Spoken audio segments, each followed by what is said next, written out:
oh ini sisi pemerintahnya ini Iya. yang punya program macam-macam memberi hak pengelolaan hutan kepada sembarang orang dimonopoli oleh sebagian orang tertentu. Sebenarnya nggak apa-apa sih Pak kalau Nggak sebenarnya memang ke perusahaan tambang ataupun untuk tambang kayak gitu ya, karena memang untuk tambang itu merupakan anugerah yang diberikan Allah kayak gitu ya, diberikan Allah dan kita juga berhak untuk memanfaatkannya asalkan memang itu diganti dan diawasi penanaman ulangnya itu, penanaman kembalinya itu. Kadang tuh orang kayak ya udah penanaman tuh sebagai kegiatan seremonial untuk menggugurkan kewajiban. Ya udah. Kalau boleh tahu nih spill yang di cover beasiswa oleh KS itu apa saja dan berapa? Oke, jadi kalau yang di cover itu kalau dalam bentuk uang itu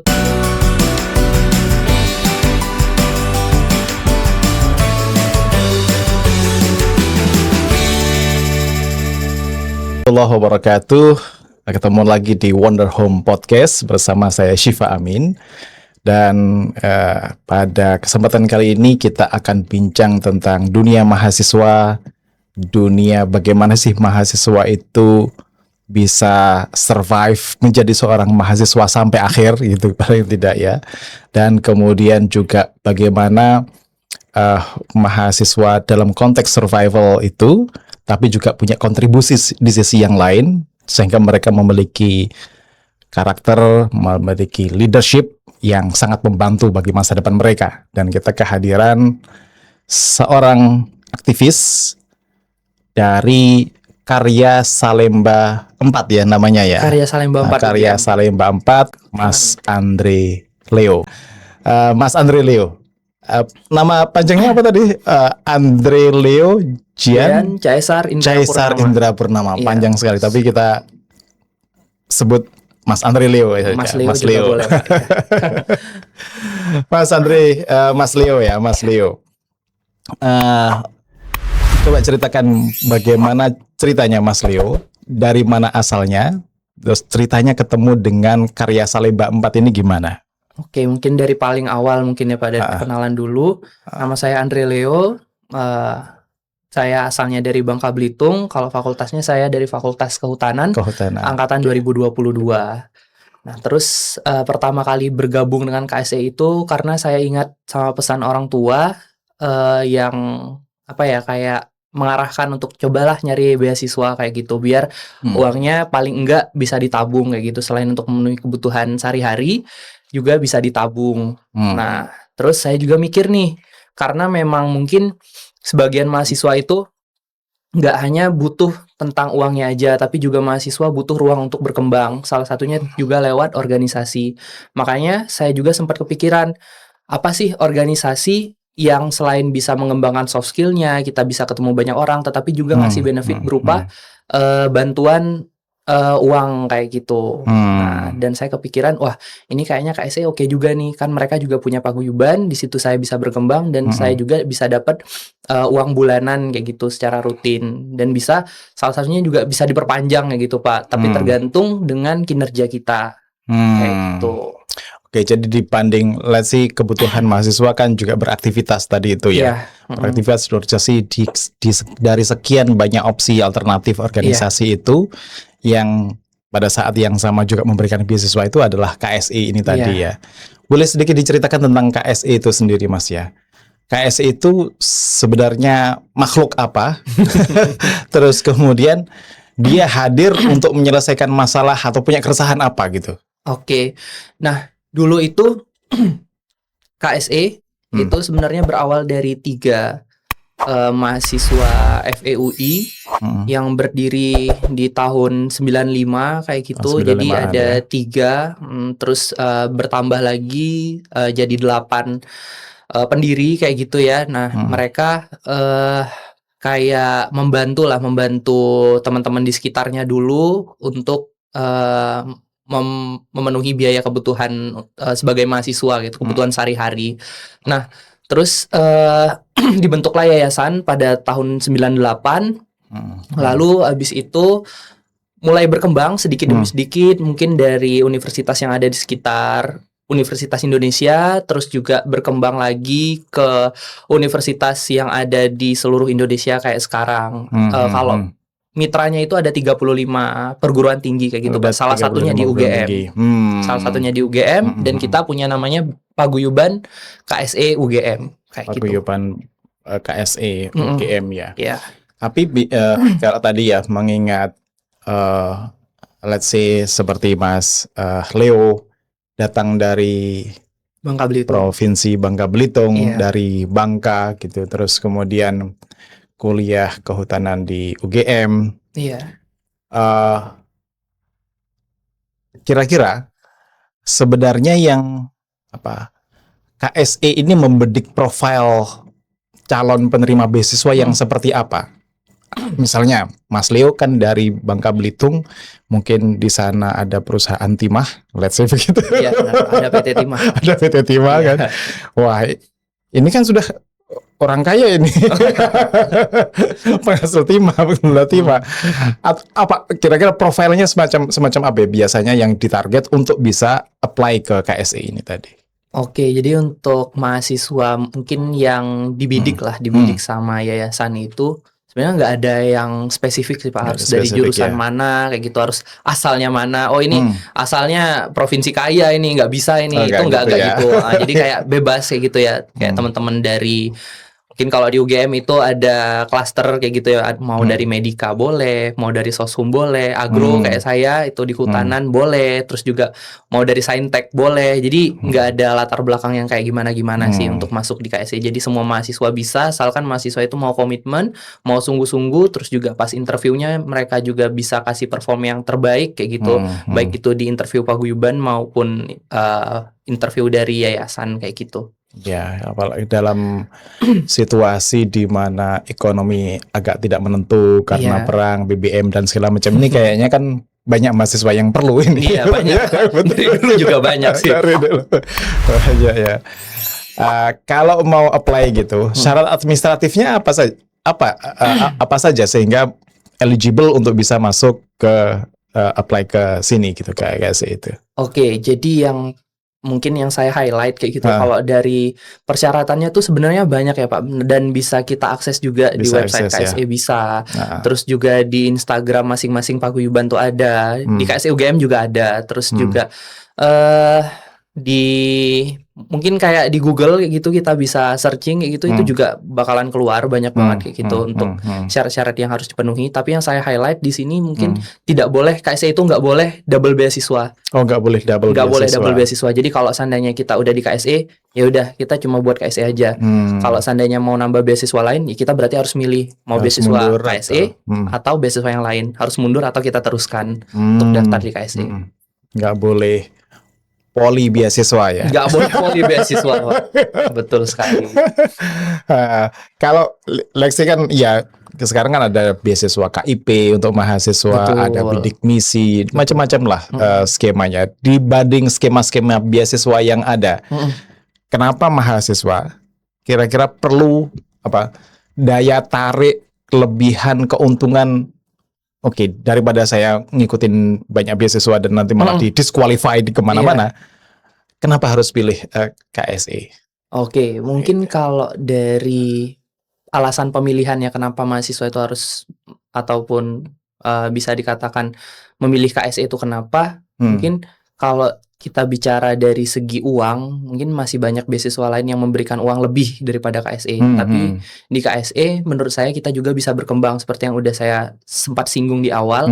Jadi selain kita bisa mendapatkan tambahan biaya kayak gitu per bulannya, kita juga bisa dapat mengembangkan soft skill kita di dalam paguyuban KSE itu sendiri. Karena di situ kita bisa dari awal saya juga sempat jadi staff juga, terus diberikan kepercayaan untuk memegang beberapa program kerja kayak gitu.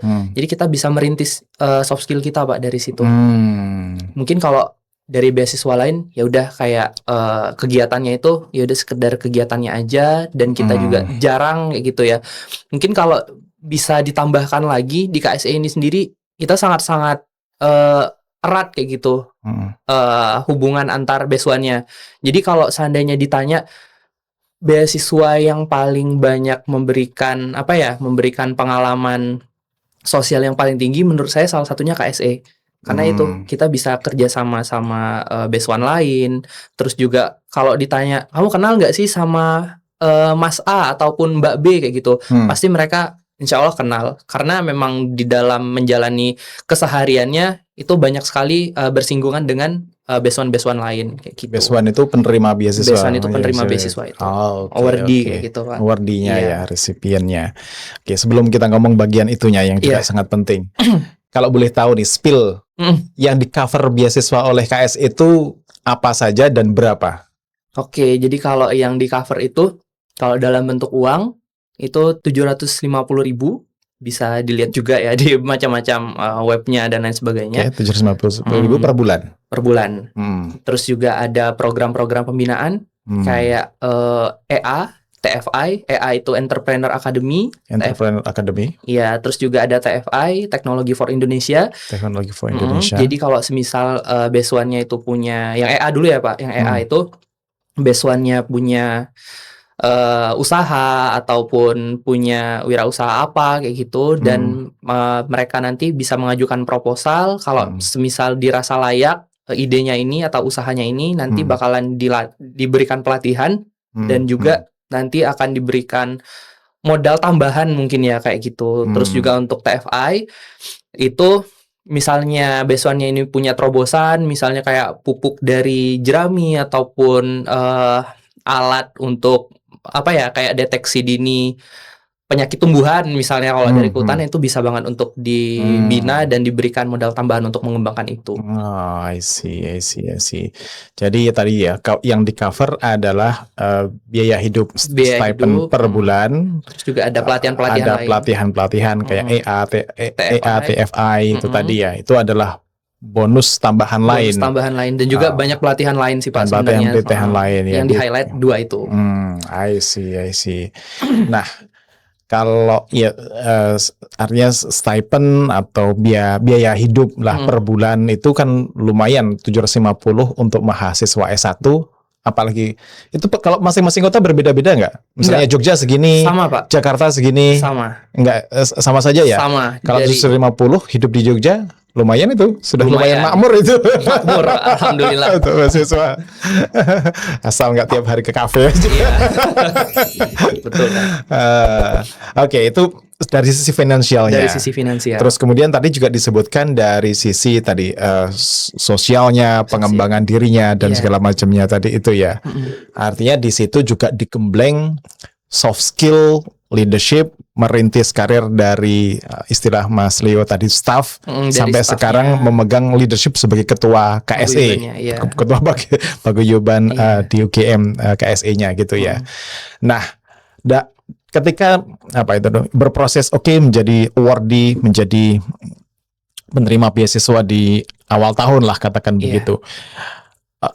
Tempaan dan gemblengan apa saja yang biasanya dijalani oleh para awardee ini tadi?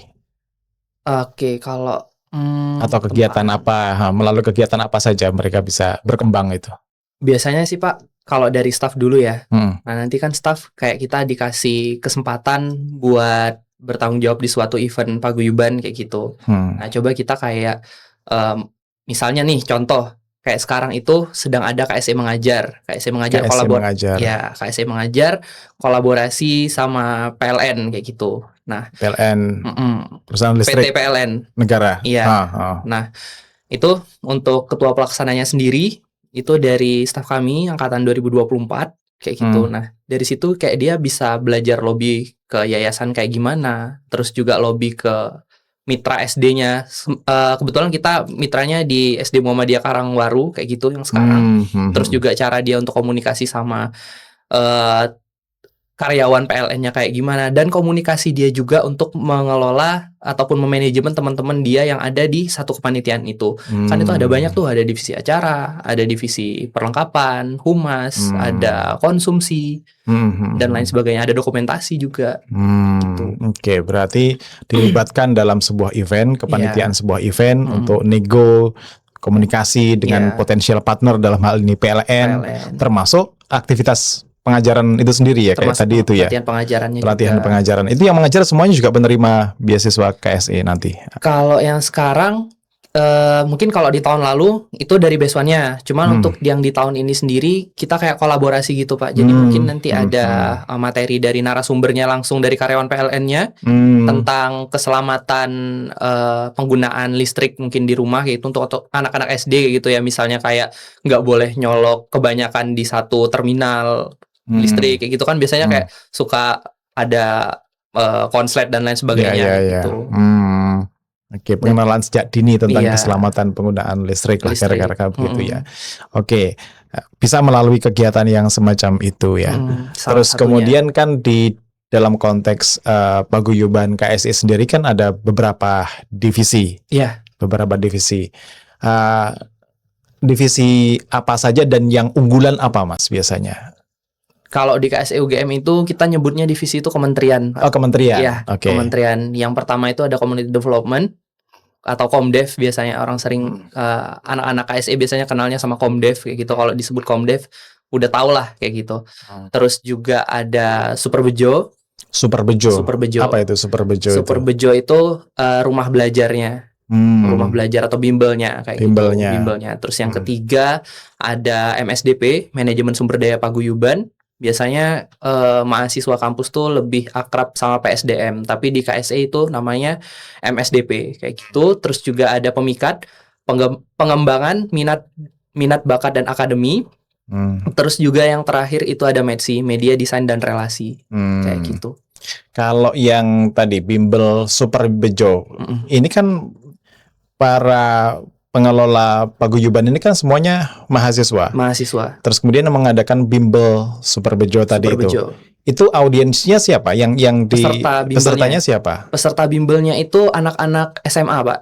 Anak-anak SMA kelas 12 ataupun gap year. Mungkin bisa dari yang umum dulu ya, Pak. Kalau yang dari umum itu rumah belajar KSI itu banyak, jadi kayak rumah belajar KSI. Rumah belajar KSI itu banyak. Mungkin namanya di setiap paguyuban itu beda-beda. Terus juga untuk di paguyuban lain itu ada yang melibatkan anak-anak SD di sekitar sekretariatnya, ataupun anak SMP, ataupun anak panti dan lain sebagainya kayak gitu. Tapi untuk di KSI UGM kita untuk pesertanya kita batasi nih Pak. Jadi kita mencoba untuk memiliki peserta yang dari kelas 12 ataupun yang gap year kayak gitu untuk melanjutkan ke jenjang pendidikan yang lebih tinggi ke PTN ataupun perguruan tinggi impiannya. Gitu. Oke. Jadi KSI di 30-an paguyuban tadi itu. Iya. Itu masing-masing punya rumah belajarnya sendiri-sendiri. Punya rumah belajarnya sendiri-sendiri. Cuma mitra dan target audiensnya bisa beda-beda satu dengan yang lain. Di UGM dengan Superbejo itu tadi kelas 12 atau yang gap year memfasilitasi untuk ke perguruan tinggi negeri, atau juga ada yang di coach untuk ke perguruan tinggi luar negeri juga. Kalau sampai saat ini ya Pak, 18 tahun KSI UGM itu berdiri, setahu saya sih belum ada Pak untuk yang keluar negeri ya. Mungkin untuk di tahun ke-20 mungkin doakan semoga ada ya siswa Superbejo kita yang lolos ke luar negeri juga. Nanti kan bisa bikin paguyuban di luar negeri juga jadinya kan. Langsung mengekspansi gitu ya. Ekspansi. Tahapnya sudah tahapan ekspansi. Oh itu tadi ya. Kenapa KSI paguyuban UGM itu yang dipilih di rumah belajarnya adalah kelas 12 gap year, terus kemudian memfasilitasi, mendampingi mereka untuk ke perguruan tinggi negeri itu. Oke, mungkin dari tingkat kesulitan ya Pak. Mungkin kalau teman-teman yang anak-anak SD kayak gitu, itu kan sebenarnya udah banyak bimbelnya sendiri ya Pak, udah banyak bimbelnya, terus juga mungkin tidak terlalu mahal. Mungkin antara bimbel anak SMA sama bimbel anak SD mungkin lebih jelas yang SMA lebih mahal. Nah, dari pemikiran-pemikiran itu, makanya kita lebih fokus ke anak-anak SMA, terutama anak SMA yang kurang mampu kayak gitu. Jadi itu sih kalau alasan kami memilih teman-teman SMA atau gap year untuk ke perguruan tinggi. Karena banyak sekali yang kurang mampu untuk ikut bimbel kayak gitu. Bimbel yang komersial. Bimbel komersial. Oh iya, bimbel industri. Ya. Bimbel industri gitu. Dengan bimbel filantropi gitu ya. Iya. Oh, gratis ya? Iya, kita gratis, Pak. Diselenggarakannya di mana? Di sekretariat KSI? Iya, sekretariat KSI UGM. Oke. Kelas KBM-nya. Terus kita juga ada kelas offline, kelas online-nya juga. Berapa pesertanya biasanya per angkatan atau per kelas atau per semester apa namanya? Kalau dari beberapa tahun terakhir ini kita tuh ada 2 kelas, Pak. Satu kelas kita ada 15 anak. Dan tahun ini kita mungkin sekitar 30-an. Ada 30-an ya. Satu anak tuh satu kelas itu kurang lebih ada 15 siswa kayak gitu, siswa super bejo. Dari yang didampingi itu biasanya berapa persen yang bisa difasilitasi untuk masuk ke perguruan tinggi impiannya atau second untuk impiannya? Second untuk impian. Mungkin kalau kita ambil rata-rata dari yang dulu-dulu ya, Pak. Dari yang dulu-dulu mungkin sekitar 30-40% lah bisa lolos ke perguruan tinggi impiannya. Oke. Dan kalau mereka lolos, apakah juga bisa otomatis mendapat beasiswa dari KSE gitu? Oke, nah kalau ini sendiri sebenarnya bisa, soalnya bisa, ya? Pengurus Super Bejo kami, staff besuan kami kayak gitu, itu ada yang dulunya anak Super Bejo, maksudnya siswa Super Bejo, terus juga mereka lolos nih, tapi lolosnya di UGM ya. Kalau misalnya lolosnya mungkin di Undip kayak gitu ya, mereka pasti masuknya KSE Undip kayak gitu. Oke. Nah, kebetulan mereka lolosnya di UGM, terus sekarang jadi pengurusnya kayak gitu, angkatan 25. Oke. Tapi kalaupun diterima di perguruan tinggi negeri selain UGM, yang paguyuban UGM bisa mengkomunikasikan ke paguyuban sana ya? Bisa Pak. Jadi ya mungkin ini cerita juga ya, cerita dari yang lalu itu ada ikut bimbelnya mana ya? Saya agak lupa juga sih. Mungkin dari yang Sumatera gitu, Sumatera Utara lah kayak gitu. Cuma lupa universitasnya mana, entah Unimed, entah USU kayak gitu ya. Nah, itu kayak dia menyampaikan rekomendasi bahwa dia dari bimbelnya USU atau Unimed tadi. Terus juga dia jadi bagian KSE UGM kayak gitu. Lewat jalur yang siswa rumah belajarnya, rumbelnya. Oke, dari rumbelnya gitu ya. Wah, ada network. Ada networknya, ada mafia. Ya, network paguyuban itu bisa membantu ya. Oke, disambungkan ke sana gitu. Iya, karena mungkin salah satunya tuh core value dari KSE itu sharing, networking, developing juga sih. Sharing, networking, developing. Ya. I see. Salah satu wujudnya ya kayak tadi. Terjemahan karyanya adalah itu tadi bahwa didikan rumah belajar di mana saja itu bisa terkoneksi dengan paguyuban di mana perguruan tingginya di sana ya. Asalkan paguyubannya universitasnya mitra. Universitasnya mitra. Kalau mitra universitas ada berapa Mas sekarang itu? 35 Pak. 35 itu ya? 35 perguruan tinggi. Tapi misalnya let's say paguyubannya UGM. Oke. Tapi diterimanya saya misalnya anak saya atau tetangga saya diterimanya di UIN, di UNY, atau di perguruan tinggi di sekitar UGM, bukan UGM-nya gitu bisa juga?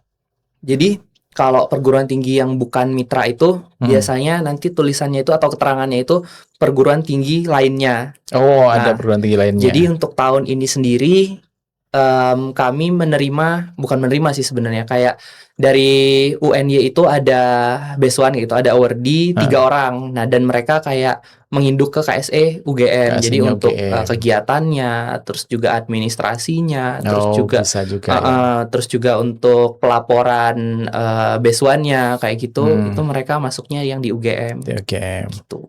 Kalau swasta pun juga bisa juga nggak ya? Swasta, jujur saya kurang tahu sih Pak. Kalau yang swasta, atau mungkin masuk kategori perguruan tinggi lainnya. Kategori perguruan tinggi lainnya mungkin ya. Oke. Sejauh yang saya tahu sih belum ya Pak. Bukan harus sih.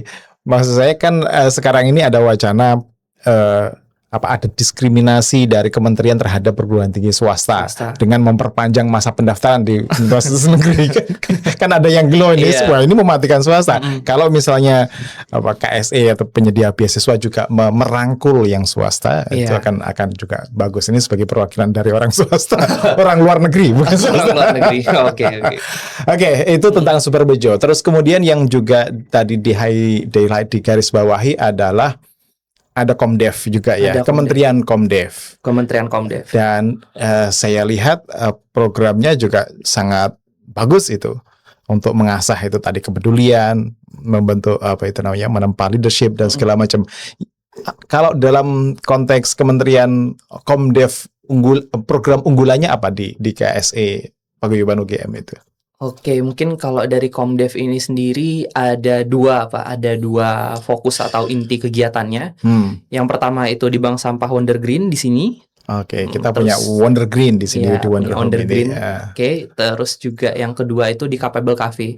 Capable Cafe. Iya, jadi Capable Cafe itu sendiri merupakan cafe dengan yang memberdayakan teman-teman disabilitas kayak gitu. Oh, sebagai staffnya itu sebagai teman-teman penyandang sebagai staffnya gitu. Penyandang disabilitas. Ya, betul, Pak. Dan itu memang disengaja ya, maksudnya disengaja didesain untuk memberdayakan atau mempekerjakan para penyandang disabilitas ya. Disabilitas. Untuk program unggulannya mungkin kalau yang di Bank Sampah Wonder Green ini kita coba untuk merintis Magot ya dari awal kayak gitu, dari penetasannya, terus juga sampai siklus itu kembali lagi bertelur gitu lalatnya. Jadi dari telur netas jadi larva, terus juga jadi lalatnya, terus juga lalatnya itu bertelur lagi kayak gitu sampai siklusnya itu berakhir. Nah mungkin untuk di kepengurusan Komdev di tahun depan mungkin ya itu mungkin bisa lebih difokuskan lagi ke pengolahan hasilnya. Kalau ini kan lebih ke menghasilkan magotnya dulu. Mungkin kalau tahun depan lebih ke produknya apa dan harus diapakan magotnya kayak gitu sih.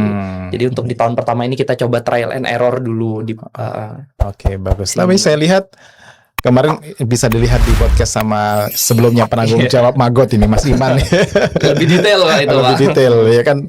Kalau lihat sudah lumayan siklusnya kelihatan gitu. Sudah ada lalat BSF-nya ya.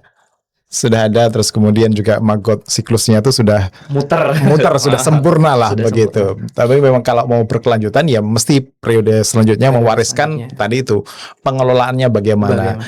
Industri apa menjadikannya dalam tanda kutip sebagai industri bagaimana. Kira-kira kan begitu. Iya, kira-kira begitu. Oke, itu ya pengolahan sampah organik tadi itu melalui Magot dan kemudian Capable Cafe yang memang keberpihakannya pada penyandang disabilitas gitu. Dan nah itu kan sudah mengasah empati, kepedulian lah gitu masa generasi muda mahasiswa yang tergabung dalam KSE ini tadi. Apa hal-hal lain yang terkait dengan tadi entah kementerian atau program unggulan lain di Oke, mungkin tadi yang belum sempat tersampaikan yang di Capable Cafe tadi kita juga punya kelas bahasa isyarat. Oh, kelas bahasa isyarat. Ya, jadi kayak cara berkomunikasi sama teman-teman disabilitas tuh kayak gimana, terus juga apa ya kayak tips dan trik kayak gitu mungkin ketika kita berkomunikasi dengan teman-teman yang tunarungu kayak gitu itu kayak gimana. Nah itu coba dibahas kayak gitu di kelas bahasa isyarat gitu untuk salah satu program kerja yang ada di Capable kayak gitu yang unggulannya. Kalau untuk program kerja yang lain mungkin kayak lebih ke membantu tentang media sosialnya, terus juga tentang merchandise-nya dan lain sebagainya, dan pengembangan produk juga di Capable Cafe itu merupakan program kerja sampingannya kayak gitu. Kalau yang di Capable Cafe, Mas, ada nggak sih dirasakan bedanya ketika sebuah kafe itu punya keberpihakan tadi itu pada penyandang disabilitas sebagai baristanya, sebagai stafnya di situ? Apa yang membedakan yang kekhasannya atau keunggulannya dibanding kafe-kafe yang tidak secara by design gitu punya keberpihakan pada penyandang disabilitas? Apa kekhasan atau perbedaannya, keunikannya gitu? Sebenarnya kalau dilihat dari perspektif pengunjung ataupun orang yang datang ke kafe, sebenarnya itu hampir sama sih Pak, hampir sama, cuma di situ kita bisa lihat kayak teman-teman disabilitas itu menyediakan makanan ataupun minumannya kayak gimana, terus juga di Capable Cafe itu juga menyediakan kelas lagi kayak gitu, kelas barista ataupun kelas pengolahan makanan dan lain sebagainya yang diajari langsung sama teman-teman yang disabilitas kayak gitu. Jadi kita coba buat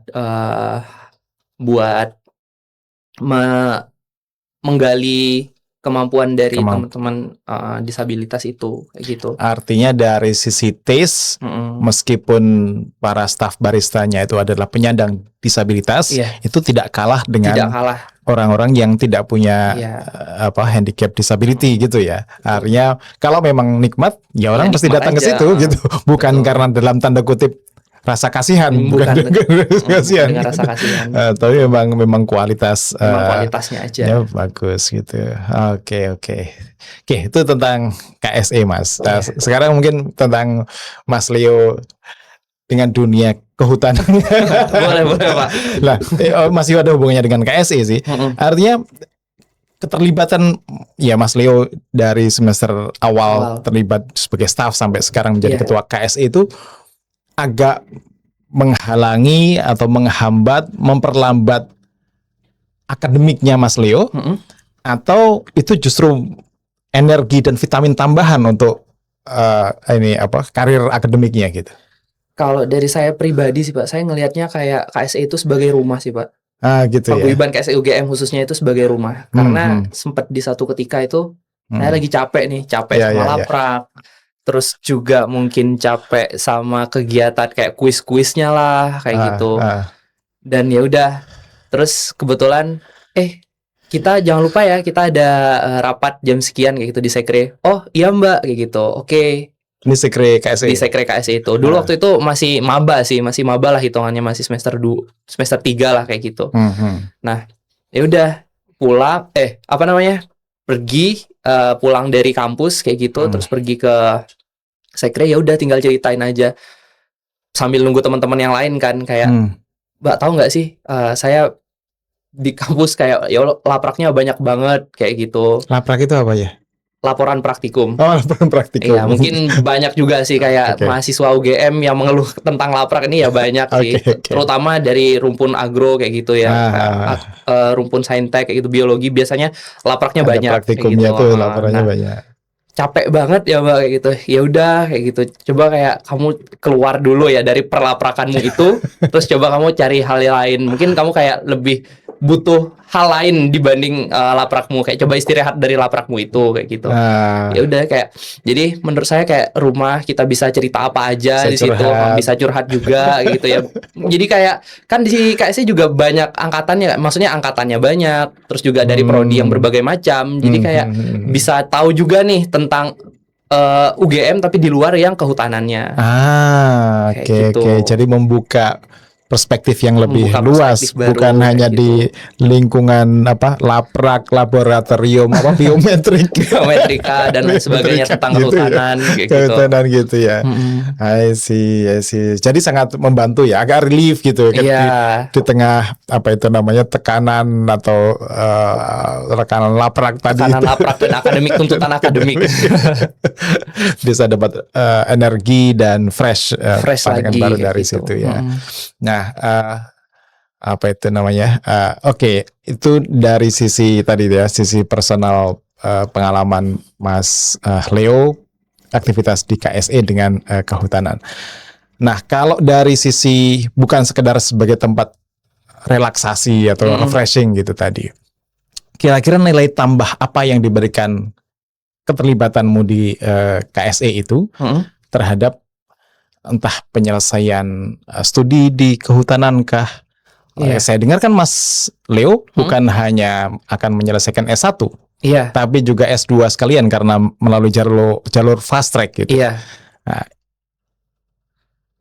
itu ada nggak kontribusi entah semangat atau apalah dari KSE itu terhadap tadi itu pencapaian akademiknya? Oke, kalau itu lebih ke relasi sih Pak. Relasi ya. Saya sempat ini sebenarnya alumni KSE UGM juga. Dia udah kerja, kebetulan dia alumninya Visipol kayak gitu. Nah, saya sempat kayak komunikasi sama dia. Leo, kamu tahu nggak sih tentang karbon? Kira-kira di kehutanan UGM ada nggak sih orang yang ahli di bidang karbon atau mahasiswa yang ahli di bidang karbon kayak gitu? Nah, soalnya perusahaan dia kebetulan lagi nyari nih kayak gitu mahasiswa yang fokus di bidang karbon kayak gitu. Nah, mungkin kalau dari supportnya itu support yang alumni Kayak dia ngasih info lah kayak gitu, ngasih info tentang peluang karbon ini ke depannya kayak gimana, terus juga menawarkan apakah ya sebenarnya nawarin ke aku dulu sebenarnya, jujur kayak gitu. Kira-kira kamu kalau ikut aku penelitian karbon untuk perusahaanku apakah mau kayak gitu. Nah, tapi emang kebetulan saat itu lagi banyak-banyaknya timeline akademik S2. Jadi kayak oh maaf Mas kayak gitu, mungkin aku cariin ke teman-teman yang skripsinya tentang karbon, tapi yang nggak ikut fast track juga ya kayak gitu. Nah, mungkin dari situ sih membantunya. Kalau dari akademik lebih ke peluang kerjanya gitu, peluang setelah itu. I see. Artinya tadi value dari KSE, sharing, networking, developing tadi itu adalah masuk ya, dari sharing informasi kepada para dewan-dewan gitu. Terus kemudian networking dengan para alumni yang sudah bekerja di sana sini gitu. Developing sekarang ikut fast track sampai kemudian nanti selesai S2 dan kemudian nanti bisa berkembang di tempat lain.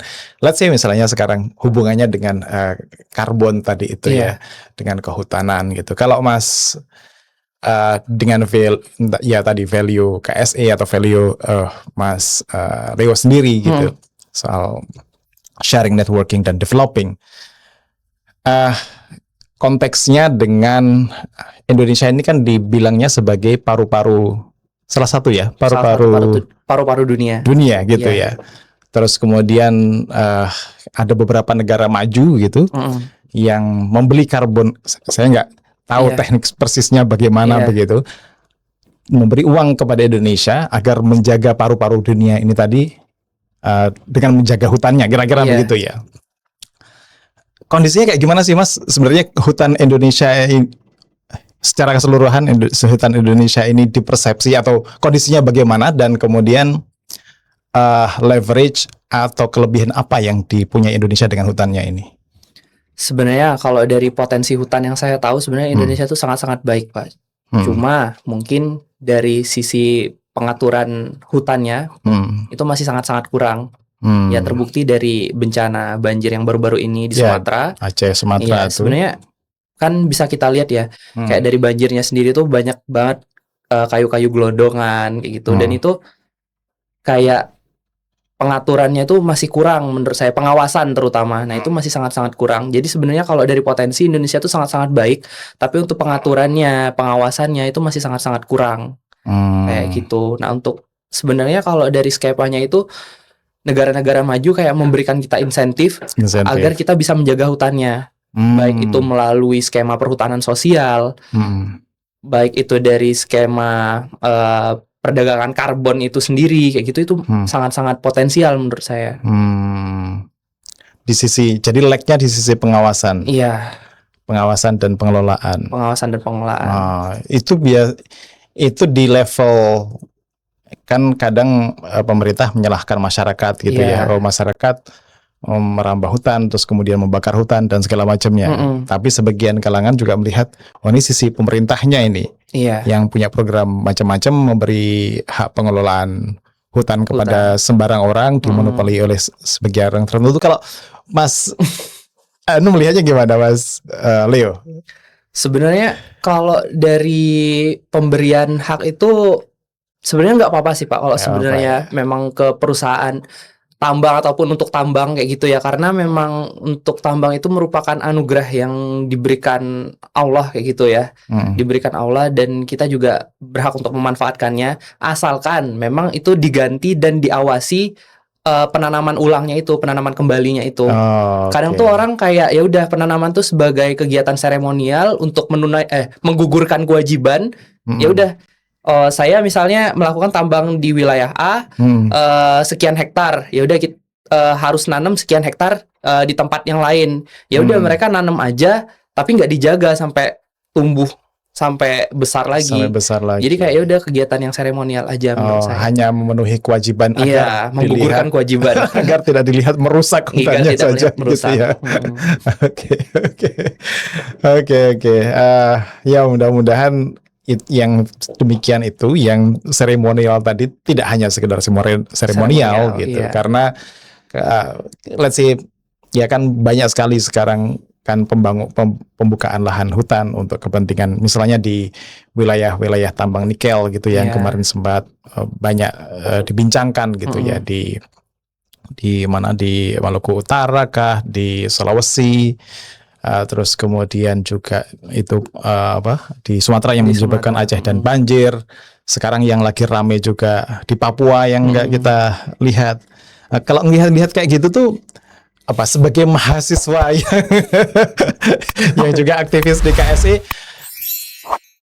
kalau misalnya nanti ya siapa tahu di masa yang akan datang karena di tempat di Fakultas Kehutanan diberi amanah pemangku kebijakan gitu, yang akan dilakukan oleh Mas Leo apa kira-kira?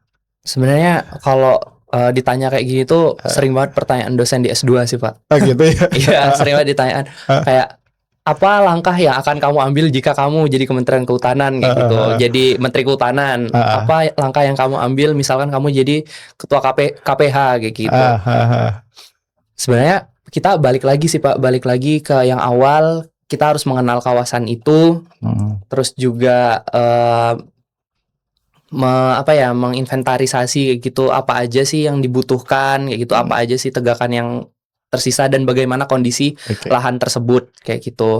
Nah, mungkin di kehutanan ini yang bisa saya soroti itu penggunaan teknologinya yang masih kurang menurut saya. Penggunaan teknologi yang masih kurang. Contohnya kayak penginderaan jauh dan lain sebagainya, itu masih sangat-sangat bisa untuk diberikan keterampilan atau keahliannya, bahkan itu ke tingkat tapak sekalipun. Jadi kayak mungkin orang-orang di kementerian sangat-sangat pro, sangat-sangat jago tentang hal itu, tapi mungkin untuk di tingkat tapak, di tingkat pengelolaan di KPH-nya sendiri, di tingkat yang paling bawah itu masih sangat-sangat kurang. Bahkan jangankan untuk keterampilannya Pak, kadang-kadang SDM-nya aja nggak ada, boro-boro untuk keterampilannya. Kayak gitu, mungkin itu sih. Oke, gitu ya. Soalnya sekarang Menteri Kehutanannya tuh tahu nggak alumni apa dia? Alumni kalau yang alumni di PB ya. Sekarang ini alumni tafsir hadis. Pantesan nggak tahu. Dengar juga. Senior saya soalnya. Ini tahun-tahun hadis ngurus hutan aja bisa, apalagi kalau alumni kehutanan nanti kan. Insya Allah. Alumni kehutanan. Tapi kalau dalam debat besarnya ya, kalau posisi saya nggak tahu posisi Mas Leo di mana. Kalau soal kehutanan itu dalam posisi yang konservasi, no matter what, harus dikonservasi hutan itu. Atau kalau Mas Leo dalam posisi yang eksploitasi kan ada konservasi dan eksploitasi, tapi harus memperhatikan hal-hal yang tadi itu perlu penanaman kembali dan segala macamnya. Itu dalam spektrum itu Mas Leo kayak gimana?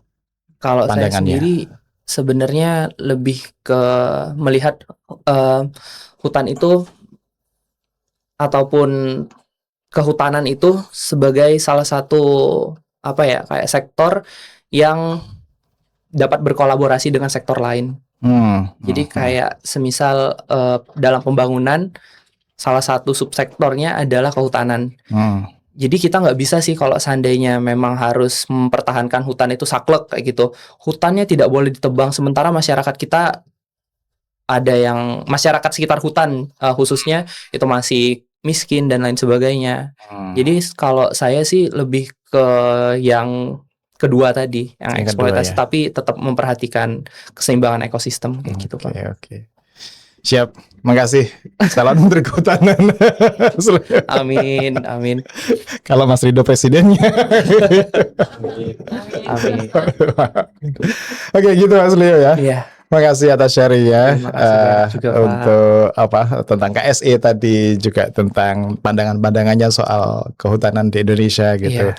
Sukses selalu dengan studinya, amin, dengan karirnya. Amin, doakan Pak semoga cepat lulus lah kayak gitu. Lulus tepat waktu. Oke, mungkin ada kata-kata yang bisa menarik para mahasiswa bergabung dengan KSI ini tadi. Oke, kalau menurut saya kenapa teman-teman harus bergabung di KSI, karena kalau dari pemikiran ataupun hal yang saya dapat pegang kayak gitu ya, manusia yang paling dicintai Allah itu merupakan manusia yang paling besar manfaatnya untuk manusia lain. Jadi mungkin teman-teman bisa mewujudkan hal itu di KSE ini. Jadi di KSE ini merupakan tempat yang bisa membuat kita bermanfaat bagi orang-orang di sekeliling kita, baik dari teman-teman yang disabilitas kayak yang udah disampaikan tadi, teman-teman sesama besuan kita, dan juga relasi kita kepada dunia profesional itu sangat-sangat baik. Jadi mungkin menurut saya teman-teman sangat-sangat direkomendasikan untuk teman-teman bergabung di KSE. Yayasan KSE atau beasiswa KSE ini, terutama di Paguyuban KSE UGM untuk teman-teman di UGM.